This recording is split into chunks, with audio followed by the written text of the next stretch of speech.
कर लिया भैया?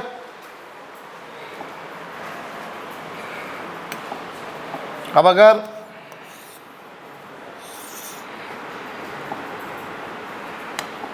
ये तुम्हारे पास एक तरफ की लेंथ कितनी है, अगर ये मिड पॉइंट से है, मिड पॉइंट पे बंधा हुआ है, तो बताओ कितना आएगा? सीधी बात है 1/2 बी ओमेगा, इधर भी एल उधर भी एल, कितना आ जाना है? Now we are going to talk about another important topic, motional EMF. सुनो मेरी बात, यहाँ हम एक सिंपल सा केस लेते हैं। सपोज करो कागज़ के प्लेन के परपेंडिकुलर मैग्नेटिक फील्ड है। हो सकता है कि वो मैग्नेटिक फील्ड कागज़ के प्लेन के इनवर्ड हो या आउटवर्ड हो।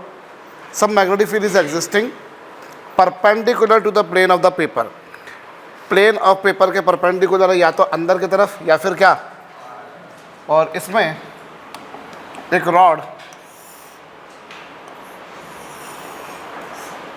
ये है साहब, कागज़ के प्लेन के परपेंडिकुलर है, और ये रॉड पी क्यू कागज़ के प्लेन में इधर वेलोसिटी v से जा रही है। रॉड जो है पी क्यू वो कागज़ के प्लेन में क्या कहाँ जा रही है? इसके परपेंडिकुलरली। मतलब रॉड कागज़ के प्लेन में है रॉड कागज़ के प्लेन में है और वो जा भी कागज़ के प्लेन में रही है, और मैग्नेटिक फील्ड जो है वो कागज़ के प्लेन के क्या है? परपेंडिकुलर। और सपोज करो इस रॉड की लेंथ जो है वो है l, मान लिया हमने। रॉड की लेंथ कितनी मान ली मैंने? l मान ली। l गिवन है मुझको, वेलोसिटी v है, और जिस प्लेन में रॉड मूव कर रही है मैग्नेटिक फील्ड उसके क्या है?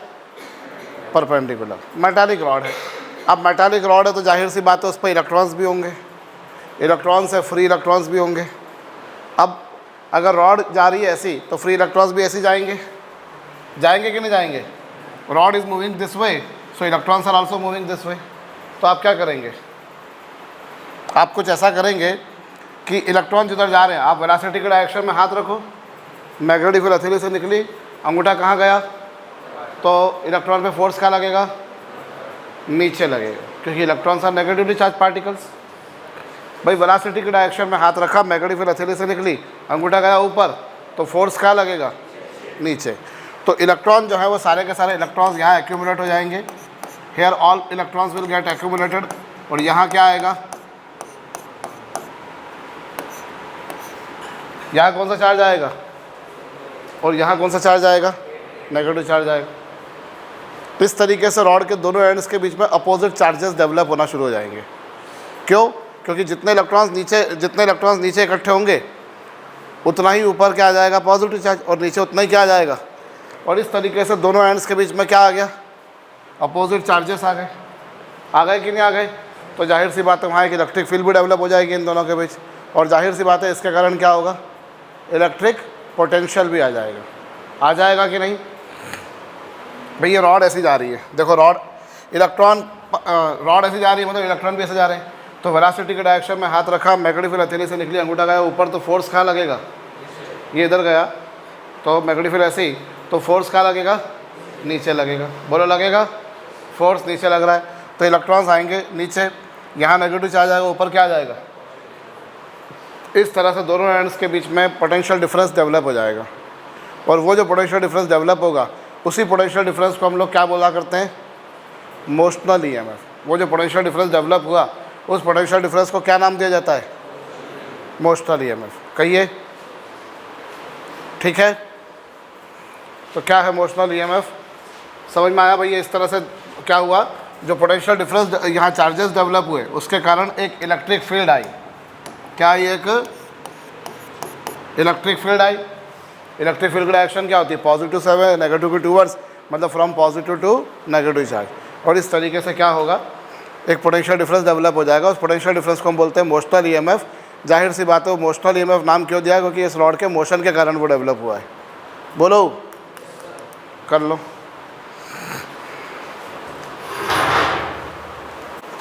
पोटेंशियल डिफरेंस जो आएगा उसे हम क्या बोलेंगे? Motional EMF. अब सपोज करो, सुनो, इसकी वैल्यू निकालते हैं। रॉड यहाँ पर थी शुरुआत में, बाद में रॉड कहाँ आ गई? rod has shifted from that position to this position. Earlier it was at position PQ, now it has been shifted to position P dash Q dash. बोलो, माना कि ये कितनी दूरी चल रही, dx दूरी चल रही, तो इस केस में कितना फ्लक्स क्रॉस होगा, इसको कितना फ्लक्स कटेगा इस पे से, वो निकालें हम। तो फ्लक्स कितना होगा, फ्लक्स निकालें तो फ्लक्स होगा बी डॉट डी ए। कितना फ्लक्स पास होगा बी डॉट डी ए, और बी और डी ए के बीच में अगर एंगल देखा जाए तो एंगल कितना होगा, 0 होगा या 180 होगा। या तो एंगल 0 बनेगा या फिर क्या बनेगा 180। 0 कैसे भाई, चूँकि एरिया नॉर्मल कहाँ होगा इसका, एरिया नॉर्मल बाहर की तरफ होगा, परपेंडिकुलर होता है ना बाहर की तरफ, तो वो बाहर इधर होगा, मैग्नेटिक फील्ड इधर है, तो अभी एंगल कितना बन रहा है 180। और अगर फर्ज करो मैग्नेटिक फील्ड अंदर की जगह बाहर हो गई तो दोनों के बीच में एंगल कितना हो जाएगा 0। तो या तो एंगल 0 बनेगा या 180। कॉस 0 की वैल्यू कितनी और कॉस 180 की वैल्यू, दोनों का मैग्नीट्यूड कितना सेम ही है ना, तो अपने को तो मैग्नीट्यूड से मतलब है, तो वो आ जाएगा इतना बी डी ए। और यहाँ जो एरिया क्रॉस, ये जो एरिया आया वो एरिया कितना आएगा, ये वाला एरिया निकालूँ मैं अगर, कितना एरिया आएगा, तो वो एरिया होगा लेंथ इंटू ब्रेड्थ। एरिया क्या होगा, लेंथ इंटू ब्रेड्थ। बोलो होगा कि नहीं होगा। लेंथ कितनी इसकी L और ब्रेड्थ कितनी dx। माना कि dt टाइम में dx दूरी चली, तो यह आ गया। तो अब इंड्यूस DMF क्या बनेगा, यहाँ इंड्यूस DMF क्या होगा, इंड्यूस DMF फैराडे के सेकंड लॉ से d फाई बाय dt। तो d फाई की वैल्यू कितनी है,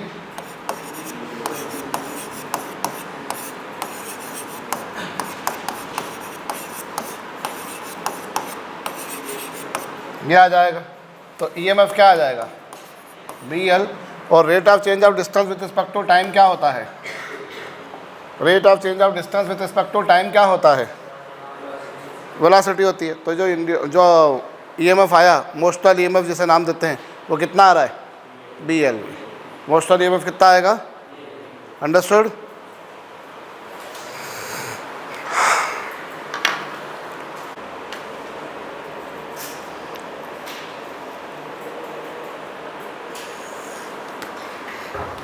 इंड्यूस्ड EMF जो आ रहा है वो कितना आ रहा है BLV। B क्या है यहाँ पर मैग्नेटिक फील्ड इंटेंसिटी, L क्या है लेंथ, और V क्या है वेलोसिटी। से भाई रॉड पहले इस पोजीशन पर थी, it has been shifted from this position to this position. इस पोजीशन से चल के वो कहाँ आ गई, यहाँ पर आ गई।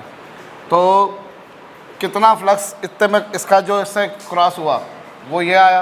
अब फिर से मैं बोल रहा हूँ भाई, एरिया जो होता है वो उसके नॉर्मल परपेंडिकुलर लेते हो तो यहाँ होगा, और मैग्नेटिक फील्ड अंदर की तरफ है तो एंगल 180 है। अगर मैग्नेटिक फील्ड बाई चांस बाहर हो जाती तो एंगल 0 हो जाता कि नहीं। तो कुल मिलाकर वो आएगा कितना, या तो cos 0 या फिर cos 180, मैग्नीट्यूड दोनों का सेम होता है। एरिया कितना होगा, length into breadth d phi by dt। और यहाँ से आपके पास में d फाई की वैल्यू ये होगी, BL कॉमन निकाले तो dx अपॉन dt कितना होगा वेलोसिटी। बोलो तो इंड्यूस्ड EMF कितना हो जाएगा BL। अरे कहिए, इस केस में उसका जो इंड्यूस्ड EMF है वो कितना हो जाएगा, इंड्यूस्ड EMF हो जाएगा BLV। बोलिए, समझ गए। तो ये हमारे पास में आ गया इंड्यूस्ड EMF। B यहाँ पर मैग्नेटिक फील्ड इंटेंसिटी है, L उसकी लेंथ है, और V क्या उसको दी गई, B है यहाँ पर मैग्नेटिक फील्ड इंटेंसिटी, L क्या है उसकी, और V क्या है उसको दी गई। यहाँ तुम देख लो, इस फार्मूले जब तुमने इसको लिखा है तो हर क्वांटिटी बाकी दो के परपेंडिकुलर है। तुम चेक कर लो, यहाँ B परपेंडिकुलर है L और V के। B कैसी है, ऐसी, लेंथ ऐसी है, वेलोसिटी ऐसी है, दोनों के परपेंडिकुलर है या नहीं है। लेंथ परपेंडिकुलर है किसके, B और V दोनों के। लेंथ ऐसी है, B ऐसा है, सॉरी लेंथ ऐसी है, B ऐसा है और V ऐसा है, परपेंडिकुलर है या नहीं है। और V किसके परपेंडिकुलर है, B और L के, है या नहीं है। कैसे, वेलोसिटी ऐसी, लेंथ ऐसी, मैग्नेटिक फील्ड ऐसी, मतलब हर क्वांटिटी बाकी दो के क्या है, हर क्वांटिटी बाकी दो के क्या है परपेंडिकुलर। आप देख लो, one is along x axis, one is along y axis, and one is along, this is along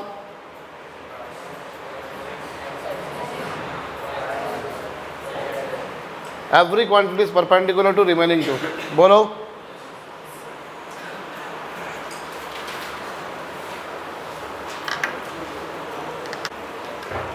metallic rod is moving under a magnetic field.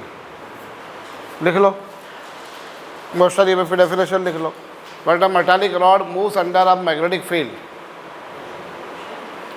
Definition लिख लो। But a metallic rod moves under a magnetic field. When a metallic rod moves under a magnetic field, then a potential difference is developed between its both ends. When a metallic rod moves under a magnetic field, when a metallic rod moves under a magnetic field, then a potential difference is developed between its both ends. When a metallic rod moves under a magnetic field, then a potential difference is developed between its both ends.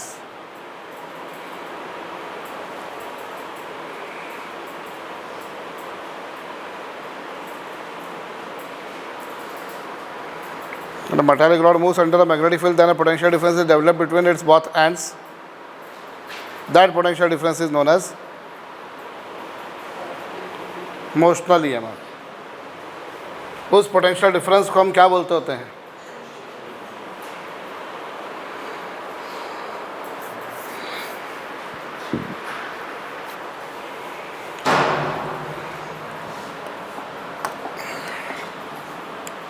यहाँ हर quantity बाकी दो के क्या है? अगर तीन में से किन्हीं भी दो क्वांटिटीज़ के बीच में एंगल थीटा हो, अगर तीन में से कोई भी दो क्वांटिटीज़ के बीच में एंगल कितना हो, तो फिर मोशनल ईएमएफ होगा BLV साइन थीटा। अगर तीन में से कोई दो क्वांटिटीज़ के बीच में एंगल कितना है, तो मोशनल ईएमएफ होगा BLV sine theta. Here theta is the angle between any two quantities. समझ गए? अब फर्ज करो यहाँ पर इसका पहला केस, अगर थीटा 90 हो जाए, मतलब हर क्वांटिटी परपेंडिकुलर हो, तो ईएमएफ कितना हो जाएगा? BLV sine 90। और साइन 90 की वैल्यू कितनी होती है? 1 होती है। वही आ जाएगा answer. Here theta is the angle between any two quantities. ठीक है। और दूसरा केस क्या? अगर थीटा कितना हो तो ईएमएफ कितना होगा? तीन में से अगर कोई भी दो क्वांटिटीज़ के बीच में एंगल थीटा है, तीन में से किन्हीं भी दो क्वांटिटीज़ के बीच में एंगल कितना है यदि, तो ईएमएफ कितना होगा? बोलो। और अगर तीन में से कोई भी दो क्वांटिटीज़ क्या होगी एक दूसरे के, तो ईएमएफ कितना होगा? BLV साइन 0 की वैल्यू कितनी होती है? साइन 0 की वैल्यू 0 हो जाएगी, तो ईएमएफ कितना आ जाएगा? तो तीन में से अगर कोई भी दो क्वांटिटी एक दूसरे के पैरेलल हैं, तो मोशनल ईएमएफ 0। और अगर हर क्वांटिटी बाकी दो के परपेंडिकुलर हो तो कितना?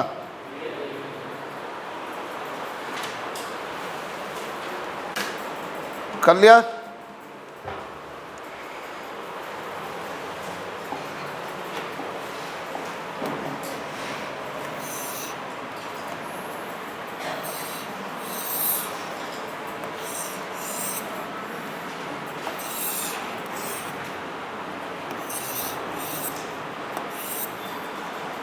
ये रहा है क्यूब। ठीक है। इस क्यूब के वर्टाइसेस को नाम दे रखा है ABCD EF GH। इसकी साइड लेंथ दे रखी है मेरे को A। मैग्नेटिक फील्ड है ऐसी, and it is moving along this direction with velocity V। इस डायरेक्शन में कितनी वेलोसिटी से जा रहा है ये क्यूब? आपको इसकी 12 की 12 एजेस के अक्रॉस पोटेंशियल डिफरेंस बताना है।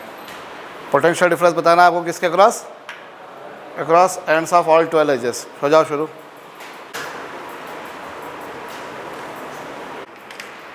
सभी 12 एजेस पे के एंड्स पे पोटेंशियल डिफरेंस बताना है। तो बताओ AE पे कितना होगा?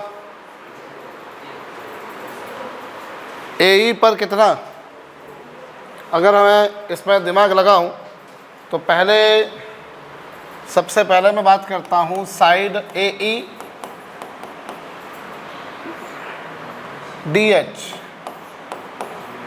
BF और CG, इन चारों के बारे में बात करी जाए तो इन चारों में तुम क्या पा रहे हो? लेंथ ऐसी है और वेलोसिटी भी ऐसी है। लेंथ और वेलोसिटी दोनों एक दूसरे के क्या हैं? पैरेलल हैं। सो दैट इंड्यूस्ड ईएमएफ कितना आएगा? हाँ जी बोलिए। इस स्थिति में AE, DH, BF और CG, इन चारों में अगर देखा जाए तो length is parallel to velocity, so EMF induced would be nothing but 0। दूसरा केस कौन सा? DA, फिर कौन सा? HE, फिर कौन सा? BC और फिर कौन सा? GF। इन चारों के बारे में बात करी जाए तो क्या पा रहे हो तुम? यहाँ पर क्या है तुम्हारे पास?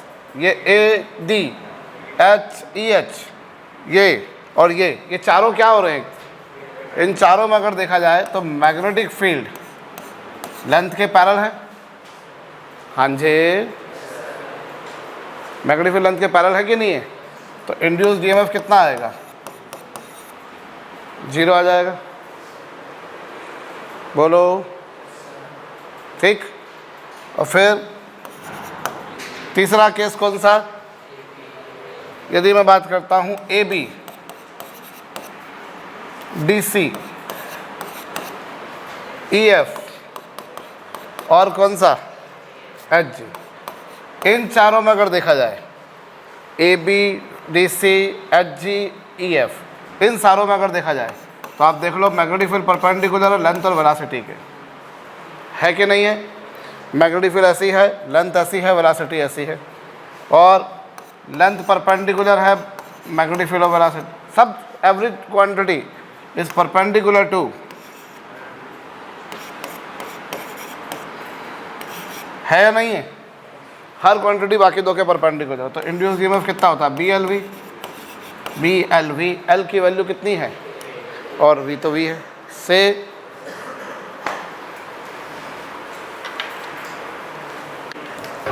हर क्वांटिटी बाकी दो के परपेंडिकुलर तो BLV से। चलिए, कागज के प्लेन के परपेंडिकुलर ये मैग्नेटिक फील्ड है, और यहाँ पर आपके पास में ये एक रॉड है इस तरह की PQR which is moving along this path with velocity V। ये लेंथ कितनी है इसकी? L है।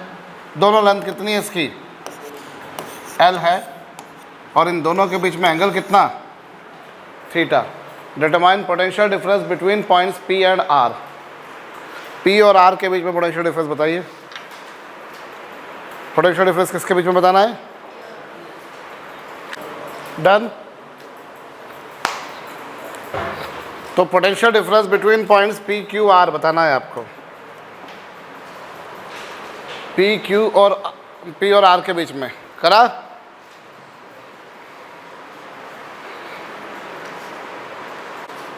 कितना?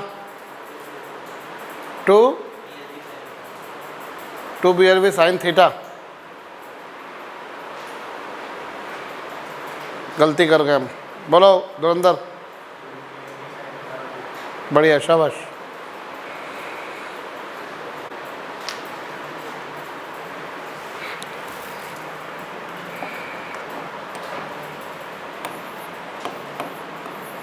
आप P और Q के बीच में पोटेंशियल डिफरेंस कितना होगा? BLV साइन थीटा बाय 2 होगा। तीन में से कोई दो के बीच में भी अगर एंगल थीटा है तो आंसर होता है BLV साइन थीटा। बोलो होता है कि नहीं?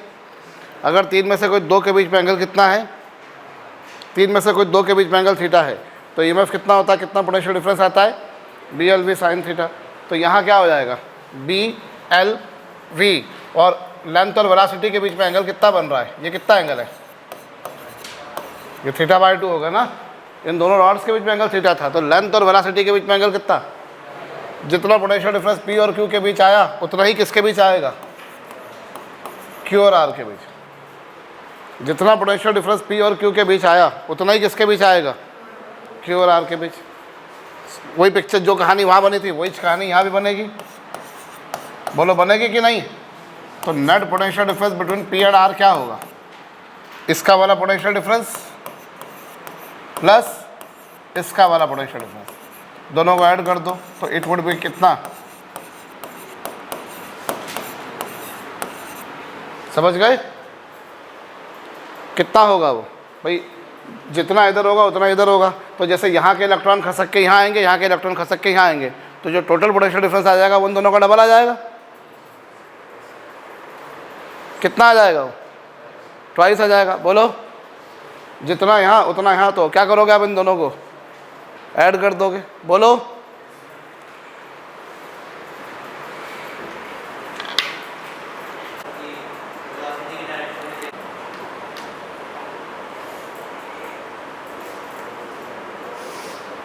कर लिया?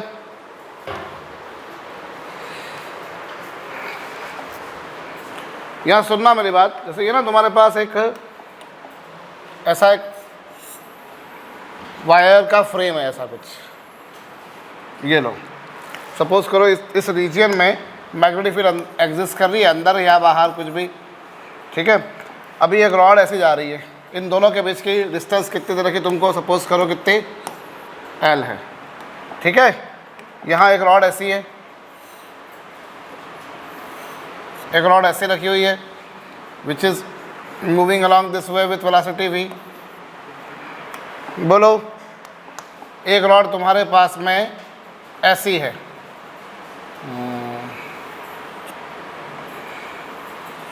ऐसी है which is moving along this way with velocity v। एक रॉड तुम्हारे पास में ऐसी है circular, semi circular, which is moving along this velocity v, ठीक है। अब सपोज करो इसके अक्रॉस पोटेंशियल डिफरेंस जो है, ईएमएफ जो है वो 1 है। ये 1 वाली रॉड है, ये 2 वाली है, और ये क्या है? इसको नाम दिया 1, उसको नाम दिया 2, इसको नाम दिया 3, ठीक है। और पहले के अक्रॉस इंड्यूस्ड ईएमएफ कितना आता है, दूसरे के अक्रॉस और तीसरे के अक्रॉस। तो आपको क्या करना है, इन तीनों के बीच में रिलेशन निकालना है, मतलब तीनों बराबर होंगे या तीनों में से कौन बड़ा होगा कौन छोटा होगा, असेंडिंग या डिसेंडिंग ऑर्डर में अरेंज करना है। करो। इस इतने रीजन में है एक वायर, ये ऐसे चल रही है वेलोसिटी v से, ये भी उतनी, तीनों की वेलोसिटी क्या है? सेम है, ठीक है। यहाँ पर ये सेमी सर्कुलर है, कैसी है ये? सेमी सर्कुलर, जिसकी रेडियस कितनी है? r है। We are there to compare their EMF. पहले वाले के अक्रॉस E1 डेवलप हुआ, दूसरे वाले के अक्रॉस V2 और तीसरे वाले E2 और तीसरे वाले के अक्रॉस कितना? So we are here to relate E1, E2 and E3। Do it fast. कौन बड़ा होगा कौन छोटा होगा?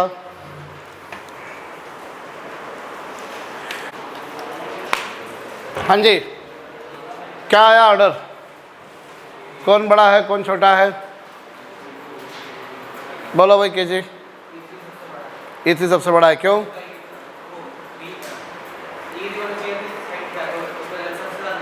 इसमें लेंथ क्या है? सबसे ज़्यादा है। इसमें लेंथ सबसे ज़्यादा है, इसमें लेंथ कम है, इसमें लेंथ और भी कम है। तो सिंपल सी बात है, E1 की value less than E2 less than E3। बोलिए भाई, BLV होता है ना, तो BLV होता है तो क्या हो रहा है तुम्हारे पास में? B सब में सेम है, V सब में सेम है। यहाँ लेंथ कम है, ऑब्वियसली यहाँ टेढ़ा मेढ़ा करके बढ़ाओगे तो लेंथ ज़्यादा आएगी, यहाँ टेढ़ा मेढ़ा और ज़्यादा टेढ़ा मेढ़ा करा तो यहाँ लेंथ और ज़्यादा होगी। तो यहाँ EMF कम आएगा, यहाँ EMF ज़्यादा आएगा, और यहाँ EMF और भी क्या होगा? वहाँ EMF क्या होगा? यहाँ बोलो, होगा? अरे कहिए, नहीं होगा। ये नॉर्मल परसेप्शन है जो लोग बोलते हैं। अगर सोचेंगे तो, जिन्होंने नहीं सोचा होगा उनकी तो बात ही अलग है, वो तो वैसे भी बड़े लोग हैं, बट मोस्टली यही दिमाग में आता है भाई जहाँ हम सोचना शुरू करते हैं। एक्चुअली में क्या होता है, जब आप यहाँ पर कर रहे होते हैं तो हमें क्या करना होता है, लेंथ कितनी भी हो हमें उससे मतलब नहीं है। हमें क्या करना होता है, सिंपल सा काम है, वेलोसिटी के परपेंडिकुलर लेंथ को रिजॉल्व कर लो। वेलोसिटी के परपेंडिकुलर लेंथ को रिजॉल्व कर लो। अब जैसे यहाँ पर क्या है, यहाँ तो लेंथ पूरी की पूरी वेलोसिटी के परपेंडिकुलर है। अब यहाँ वेलोसिटी ऐसी है, आपको ये पूरी लेंथ नहीं देखनी, आपको वेलोसिटी वो लेंथ देखनी है जो वेलोसिटी के परपेंडिकुलर है। केवल इतनी लेंथ देखनी है आपको पूरी लेंथ नहीं देखनी। आपको कितनी लेंथ देखनी है? जो क्या है उसके परपेंडिकुलर। आपको केवल वो लेंथ देखनी है जो उसके परपेंडिकुलर है, आपको पूरी लेंथ नहीं देखनी। You are there to resolve only that length. आप समझो यूँ कहा जाए कि लेंथ का वेलोसिटी के परपेंडिकुलर प्रोजेक्शन निकाल लो, लेंथ का वेलोसिटी के परपेंडिकुलर क्या निकाल लो। तो ऐसी थी ये, लेकिन आपको ये टेढ़ी मोड़ी पूरी लेंथ नहीं देखनी। आपको कौन सी लेंथ देखनी है? यहाँ पर भी वही बोलो, आपको ये तो ऐसी कैसी है और यहाँ टेढ़ी मोड़ी थी, आपको नहीं देखनी पूरी। आपको लेंथ का वो कंपोनेंट लेना है जो उसके क्या है। अब वो क्या करना है यहाँ भी, समझ में आ रही है मेरी बात? आपको लेंथ का कौन सा कंपोनेंट लेना है जो वेलोसिटी के क्या है, परपेंडिकुलर। ठीक है, तो यहाँ तो पूरी की पूरी इधर थी, यहाँ ये। अब बताओ क्या होगा, तीनों क्या होंगे? क्योंकि तीनों केस में क्या होगा, लेंथ सेम आ रही है। समझ में आई बात? तो वो टेढ़ी मेढ़ी जो जिगजैग लेंथ है वो सब गई तेल लेना है। अपने को तो लेंथ का वो कंपोनेंट लेना है जो वेलोसिटी के परपेंडिकुलर है, बस। चैप्टर ही क्लोज। ठीक, कर लीजिए।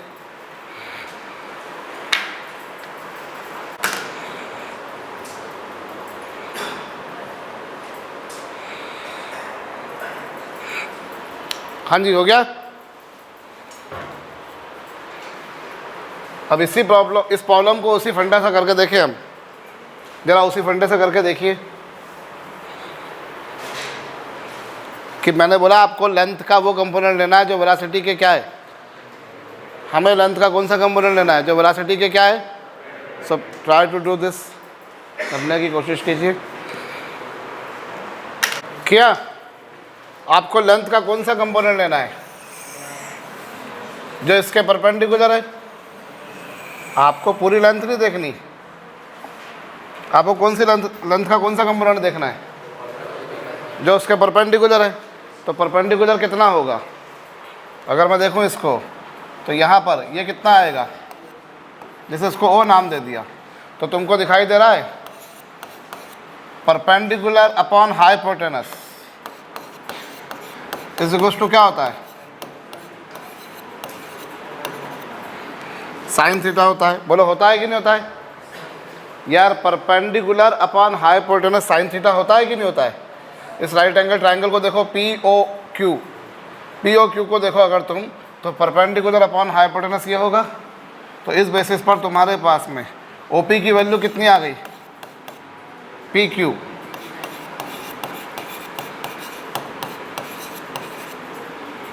तो क्या आया इस बेसिस पर,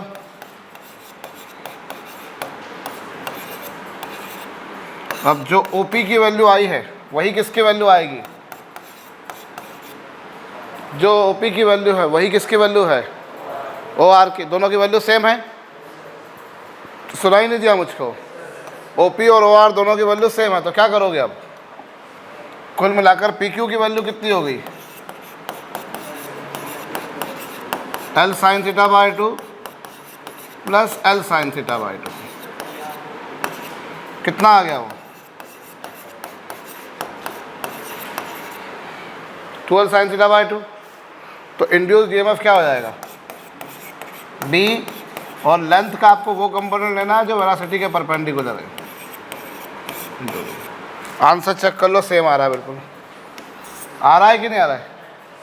हाँ जी, कर लीजिए।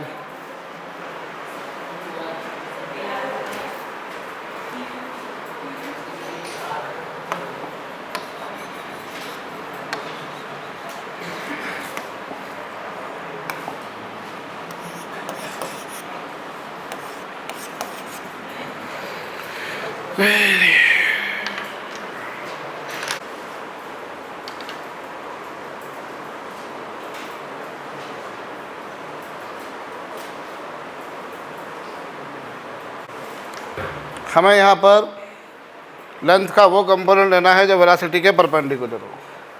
अंडरस्टूड? चलिए,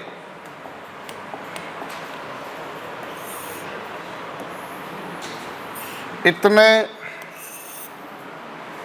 रीजियन में अंदर की तरफ कौन है,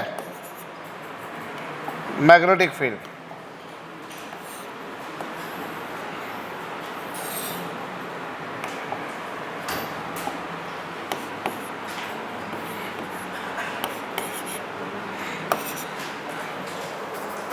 ये रिंग क्या है भैया?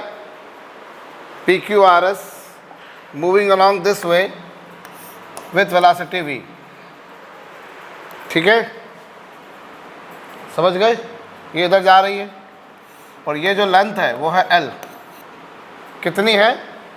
और ये जो कॉइल है, ये जो रेक्टेंगुलर कॉइल है, इसका रेजिस्टेंस कितना है? इस कॉइल का रेजिस्टेंस कितना है? तो आपको क्या करना है, इसमें कितना EMF इंड्यूस होगा, कितना करंट फ्लो होगा, निकालिए ज़रा। इसमें कितना EMF इंड्यूस होगा, कितना करंट फ्लो होगा, कितना करंट इंड्यूस होगा, बताइए दोनों। अभी देखो, हमें पूछा है कितना EMF इंड्यूस होगा, कितना करंट आएगा, कितना पोटेंशियल, है ना, ये दोनों चीज़ें पूछी हैं। तो सबसे पहली बात तो तुम यहाँ पर ये निकालो, तो जो PS है उसमें कितना EMF आएगा? BLV, क्योंकि तीनों आपस में परपेंडिकुलर हैं। क्योंकि तीनों क्या हैं, तो BLV आएगा। आएगा कि नहीं आएगा भाई? B ऐसा है, L ऐसा है, V ऐसा है, B ऐसा, L ऐसा, V ऐसा, तीनों परपेंडिकुलर हैं, तो ये BLV आएगा, PS। अच्छा, और अब बारी आती है PQ।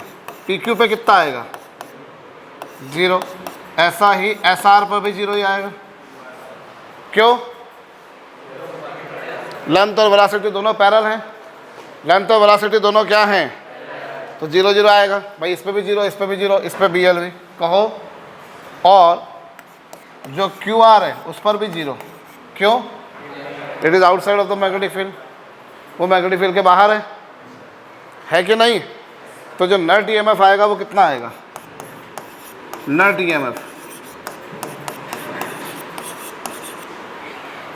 EMF आएगा इतना। So this is induced EMF। ये क्या आ गया तुम्हारे पास? Induced EMF। अच्छा, करंट कितना आएगा? करंट होता है EMF अपॉन रेजिस्टेंस, तो कितना हो जाएगा?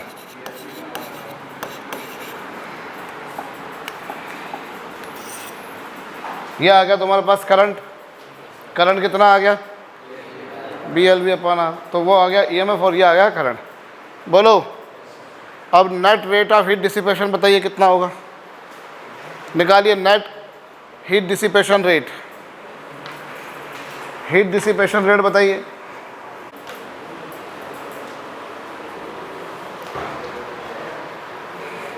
इंड्यूस करंट कितना आया? BLV upon R। और रेट ऑफ हीट डिसिपेशन क्या आया?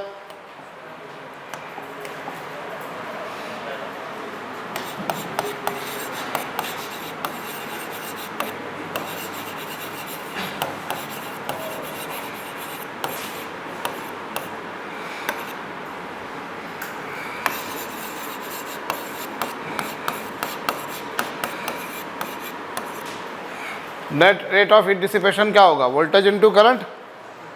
बोलो होगा कि नहीं होगा? नेट हीट डिसिपेशन रेट क्या होगा? Voltage into current. अभी वोल्टेज कितना है और करंट कितना है? अरे किसी कॉइल में करंट पास करते तो हीट डिसिपेशन होता है, करंट इलेक्ट्रिसिटी में पढ़ा था। वोल्टेज इनटू करंट या V²/R या I²R, देखा था कि नहीं? तो कितना आ गया ये? इसको सिंप्लीफाई किया, कितना आया ये?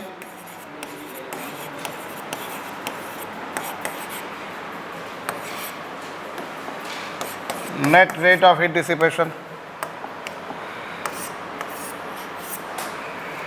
क्या आ गया? ये net rate of heat dissipation. बोलो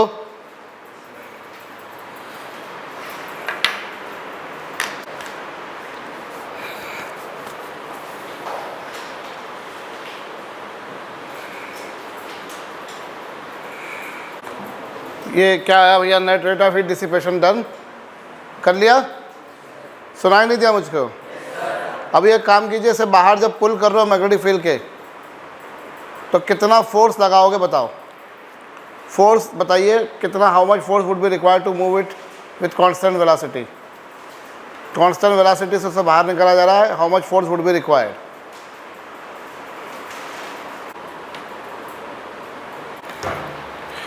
इसके लिए पहले इसमें इंड्यूस करंट की डायरेक्शन निकालना पड़ेगी। क्या आ रही है इंड्यूस करंट की डायरेक्शन? क्लॉकवाइज कैसे?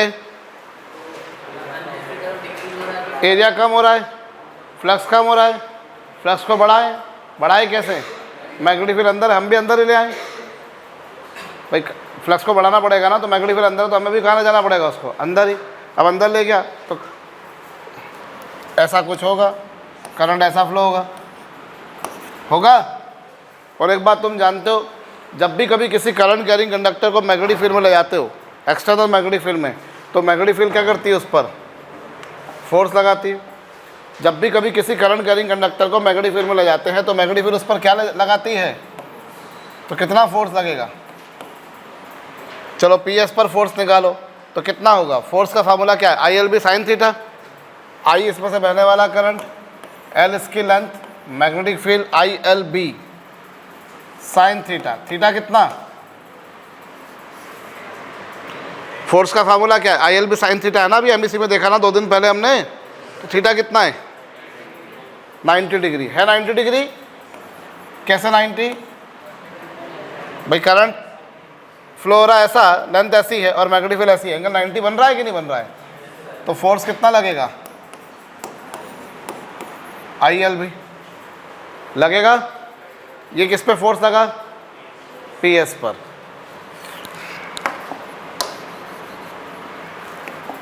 फोर्स पी एस पर इतना लगा, बोलो लगा। अभी बताओ क्यू आर पे कितना लगेगा?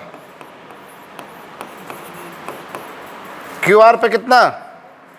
सुनाई नहीं दिया मुझको, क्यों 0? आउटसाइड रखा मैग्नेटिक फील्ड के। हाँ जी। फिर उसके बाद में किस पर? अभी मैं इस पर निकाल दिया। अभी मैं अगर किस पर निकालता हूँ? मैं निकालता हूँ पी क्यू पर और मैं निकालता हूँ आर एस पर।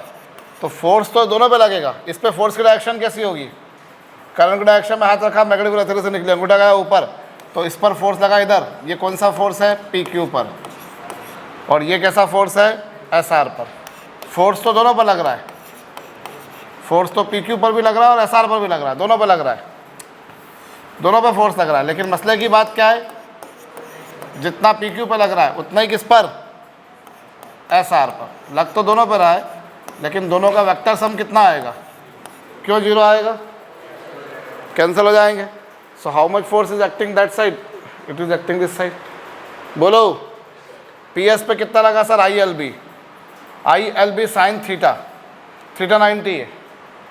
आई L B sine theta. Theta दोनों के बीच में कितना है? 90 डिग्री है। बोलो ना। अब बात आती है काय की? डायरेक्शन की। तो जरा पी एस पे फोर्स की डायरेक्शन बताओ क्या होगी? पी एस पे फोर्स की डायरेक्शन क्या होगी? सुनाई नहीं दिया मेरे को। कैसे लेफ्टवर्ड? करंट की डायरेक्शन में हाथ रखा, उठा, मैग्नेटिक फील्ड निकली, फोर्स लगा इधर। तो पी एस पर जो फोर्स लगेगा वो इस तरफ लगेगा। बोलो लगेगा। पी एस पर फोर्स लग रहा है इस तरफ, फोर्स इस पर भी लगा, फोर्स इस पर भी लगा, पर इन दोनों ने एक दूसरे को क्या कर दिया? नेट कितना हो गया? और रही बात क्यू आर की, तो क्यू आर पर तो फोर्स कितना लगना है? 0 लगना है। तो नेट फोर्स अगर देखा जाए तो नेट फोर्स कितना लगा? I L B. और आई की वैल्यू कितनी?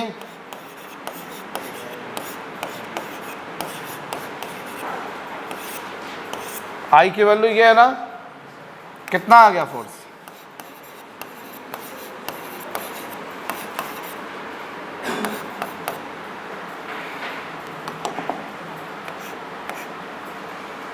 ये नेट फोर्स आ गया।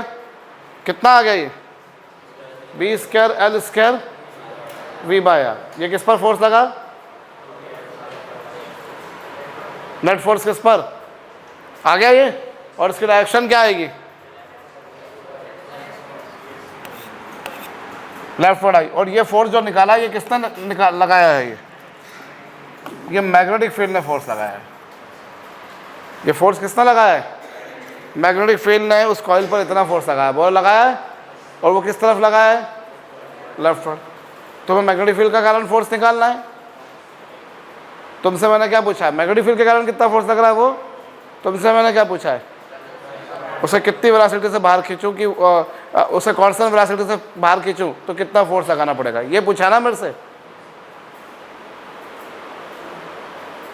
मैंने ये किसके कारण निकाला फोर्स, लेकिन मेरे से ये तो पूछा नहीं था। मेरे से तो क्या पूछा था, with how much force I should apply, कितना फोर्स मैं इस पर लगाऊं कि ये कांस्टेंट वेलोसिटी से चले। बोलो, करो जरा इसको पहले और दिमाग लगाओ फिर वो कैसे करें। कर लिया? ये तो किसका फोर्स है, this is force applied by, इससे ऊपर लिख सकते हो चाहो तो, force applied by magnetic field, force applied by, और मैग्नेटिक फील्ड ने जो फोर्स लगाया है वो किस तरफ लगाया है, this is force applied by magnetic field. अब now as coil is moving with constant velocity, चूंकि जो कॉइल है वो कैसे चल रही है, कॉइल कैसे चल रही है, चूंकि कॉइल कांस्टेंट वेलोसिटी से चल रही है। अब चूंकि कॉइल कैसे चल रही है, इसलिए क्या होगा, since coil is moving with constant velocity, velocity constant है तो वेलोसिटी में चेंज कितना,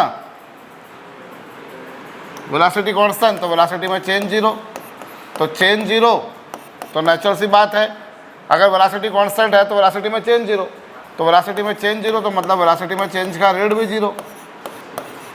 अब ये जीरो है तो उसका एक्सीलरेशन जीरो, और एक्सीलरेशन जीरो तो मतलब उस पर लगने वाला नेट फोर्स कितना, जीरो। बोलो ना, अभी अपन ने कुछ दिन पहले अपन जब रिवीजन ले रहे थे तो उस समय अपन ने क्या देखा था, कांस्टेंट वेलोसिटी से मूव कराने के लिए कोई फोर्स की requirement, no force is required to move a body with constant velocity, force is not required to move a body, force is required to change the state of motion, state of rest. बोलो, तो hair force net force कितना लगेगा, zero. अब net force कितना लगेगा, zero लगेगा। तो अब इस पर दो फोर्स लग रहे हैं, एक तो ये मैग्नेटिक फील्ड ने जो फोर्स लगाया वो, और एक इधर तुमने जो एक्सटर्नल फोर्स लगाया जो तुमको फाइंड आउट करने के लिए मैंने कहा था। बोलो ना,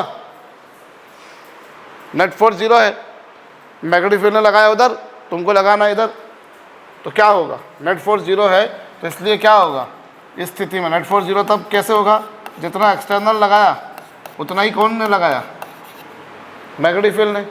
नहीं तो ये देखो, net force zero, net force कौन कौन सा लग रहा है, एक तो मैग्नेटिक फील्ड ने जो लगाया वो, प्लस एक्सटर्नल जो लगा वो, इन दोनों का सम जीरो।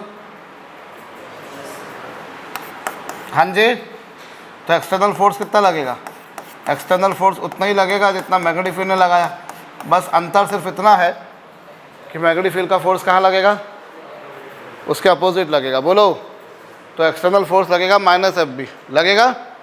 तो यहाँ क्या आया तुम्हारे पास, एक्सटर्नल फोर्स उतना ही लगेगा, मैग्नीट्यूड वाइज देखा जाए तो उतना ही लगेगा जितना मैग्नेटिक फील्ड ने लगाया था, और मैग्नेटिक फील्ड ने कितना लगाया था, B square L square V upon are.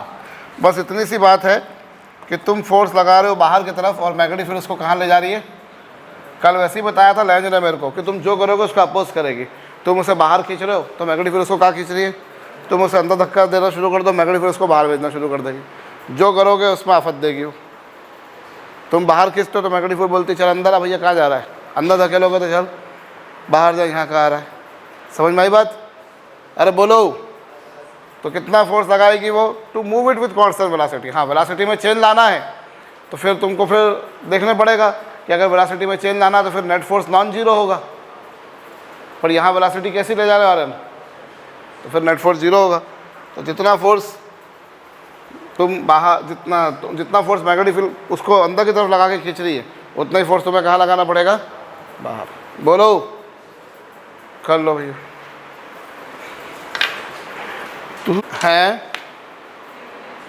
सुना नहीं दिया, माइनस साइन तो इंडिकेशन है कि वो opposite direction, otherwise magnitude we are interested in, we are talking about the magnitude only, how much force would be required to move it outside with constant velocity, that we are talking of. ठीक है, so minus sign is simply a symbolic representative of the fact that force due to magnetic field is acting inside and we are pushing it, we are pulling it outside. So both the forces will be acting in opposite directions. Say. चलो, जब तुम इसे constant velocity से बाहर निकाल रहे हो, ओए, जब तुम इसे कांस्टेंट वेलोसिटी से बाहर निकाल रहे हो तो कितना फोर्स लगाना पड़ेगा, समझ में आ गया? अब इसे कांस्टेंट वेलोसिटी से बाहर निकालने में कितनी पावर स्पेंड होगी वो बताओ, कितनी पावर स्पेंड होगी बताइए। जब उसे आप कांस्टेंट वेलोसिटी से बाहर निकालोगे then how much power would be required?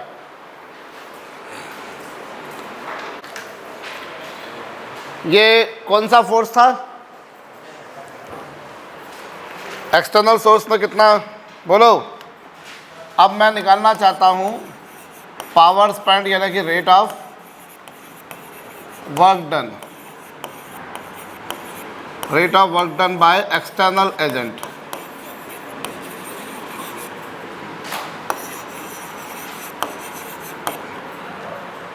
नाम there to determine rate of work done by external agent कितना वर्क करेगा।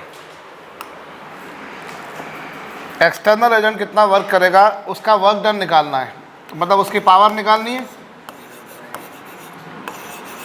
और पावर का फार्मूला होता है एक्सटर्नल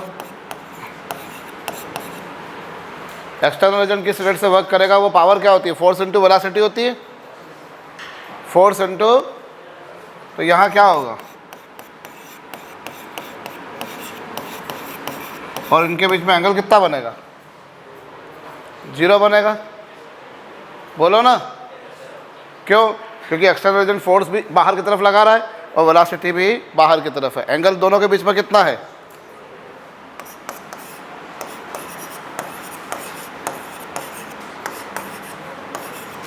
कितना आ रहा है?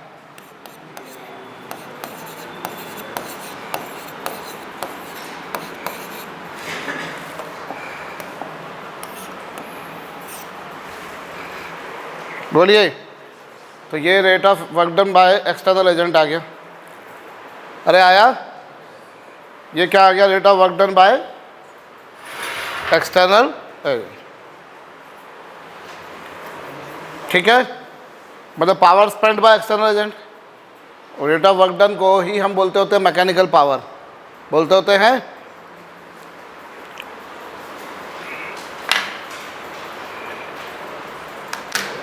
क्या आया भैया? ये एक्सटर्नल एजेंट ने जो वर्क किया ये वो आया है। एक्सटर्नल एजेंट ने जो वर्क किया उसकी जो पावर है ये वो आई है ना? क्या पा रहे हो तुम? एक्सटर्नल एजेंट ने जो पावर स्पेंड करी, पावर तो स्केलर है भैया। ये this is the rate of work done by external agent. और जरा आंखें गड़ा के पिछली शीट पे देखो, रेट ऑफ हीट डिसिपेशन क्या था? यही था। रेट ऑफ हीट डिसिपेशन भी यही था ना भैया। मतलब जिस रेट से तुम वर्क कर रहे हो उसी रेट से उसमें क्या डिसिपेट हो रही है? जिस रेट से तुम वर्क करो उसी रेट से क्या डिसिपेट हो रही है? इसी को तो कल तुमने लेंज लॉ बोला था। लेंज लॉ में तुमने क्या बताया? It is based upon law of conservation of energy. सबसे आखिर में अपन ने लिखा था, क्यों लिखा था? कि आप करंट को इंड्यूस करने में जिस रेट से वर्क करते हो उसी रेट से उसमें क्या डिसिपेट होती है। याद आया? लिख लीजिए, लिख लीजिएगा ये।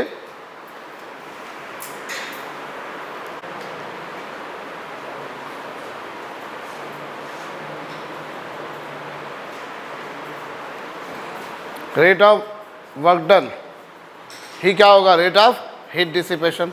बोलो। जिस रेट से हमने वर्क किया उसी रेट से उस पर हीट डिसिपेट हो रही है। Therefore work done by external agent, therefore work done by external agent, therefore work done by external agent in inducing current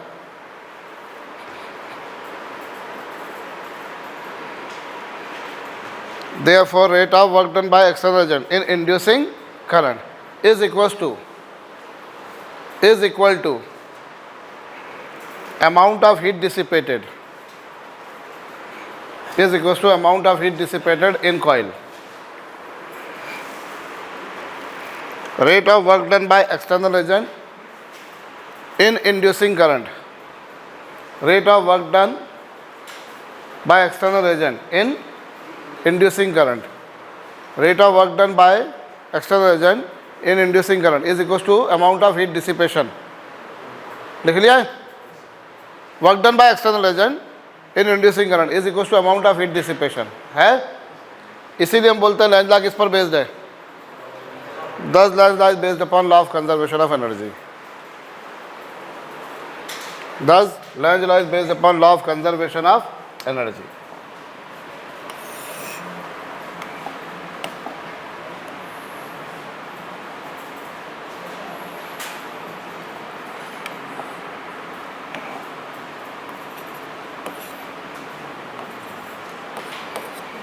ये देखो भैया, ये एक रॉड है ओपी, ये एक रॉड ओपी है जो इस एंड पर हिंज है और यहाँ इसकी लेंथ कितनी है?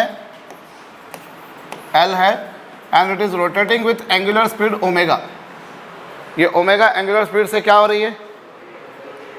ये एक्सिस है और ये रॉड, ये एक्सिस है. यहाँ पर रॉड को बांधा हुआ आपने, इसके बाद रॉड क्या कर रही है? ऐसे ऐसे घूम रही है. बोलो घूम रही है. रॉड घूम रही है ऐसी हॉरिजॉन्टल प्लेन में कितने एंगुलर स्पीड से. और रॉड जिस प्लेन में घूम रही है, रॉड जिस प्लेन में घूम रही है, मैग्नेटिक फील्ड क्या है उसके? रॉड जिस प्लेन में घूम रही है मैग्नेटिक फील्ड उसके क्या है? परपेंडिकुलर.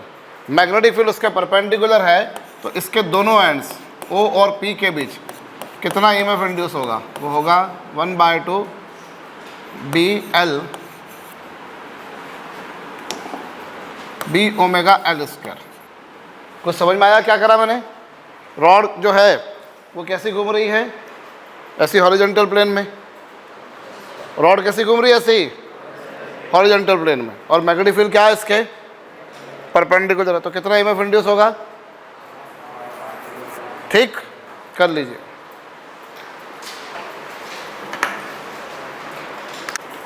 कर लिया?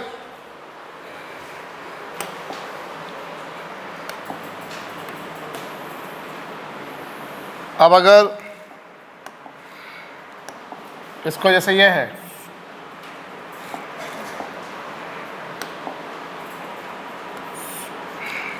ये रॉड घूम रही है ऐसे ही. सपोज करो इधर की लेंथ कितनी है और इधर की लेंथ कितनी है और ये ओमेगा एंगुलर स्पीड से घूम रही है. कितने एंगुलर स्पीड से? और मैग्नेटिक फील्ड जो है वो इसके परपेंडिकुलर है, नीचे की तरफ या ऊपर की तरफ. मसले की बात यह है कि रॉड जैसे यहाँ पर से रॉड को बांध रखा है और रॉड ऐसे घूम रही है. ठीक है, जिस प्लेन में रॉड घूम रही है मैग्नेटिक फील्ड क्या है उसके? रॉड जिस प्लेन में घूम रही है मैग्नेटिक फील्ड उसके परपेंडिकुलर है. तो इसके दोनों एंड्स P और Q के बीच में पोटेंशियल डिफरेंस कितना होगा? Half B omega L1 square minus L2 square. एक तरफ की लेंथ कितनी है? जिस जगह पर आपने रॉड को बांध रखा है उसकी एक तरफ की लेंथ कितनी है? दूसरी तरफ की लेंथ. EMF कितना आएगा? समझ गए? कर लीजिए. पार्डन में हाँ, बड़ी वैल्यू में से छोटी वैल्यू को सब्ट्रैक्ट करेंगे हम.